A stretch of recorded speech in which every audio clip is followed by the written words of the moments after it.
Nasa top spot ng isang online streaming platform ang unang pelikula ni Direk Alden Richards. Bukas daw si Asia's multimedia star sa mga kritisismo para mag-improve as a director.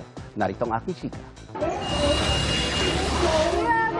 Itinuturing ni Alden Richards na breakthrough ang kanyang unang directorial job, ang drama-thriller film na Out of Order. Para sa gaya niyang walang formal education sa larangan ng filmmaking. Nagpapasalamat si Direk Alden sa maraming taon niyang naging mapagmasid habang nagtatrabaho bilang aktor. Punong-puno na yung pagiging aktor, nililipat ko siya ngayon sa pagdidirect because yun nga, parang it's been 15 years and ang dami ko na rin nagawa, ang dami ko nang nakatrabaho and lahat kasi ng mga nakikita ko at nagmamarka sa akin. Eventually, nagiging stock knowledge ko pala siya and all of that was applied when I did Out of Order. Naabot ng pelikula ang #1 spot sa streaming platform kung saan ito ipinapalabas.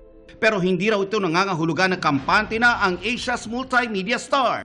Sinusubukan niya raw na basahin online ang mga papuri, pati na ang criticism sa pelikula.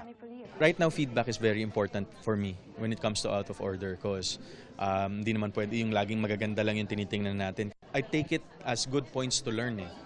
I filter and then I take it into account para at least for the next, okay, mas swabe na yung storytelling natin.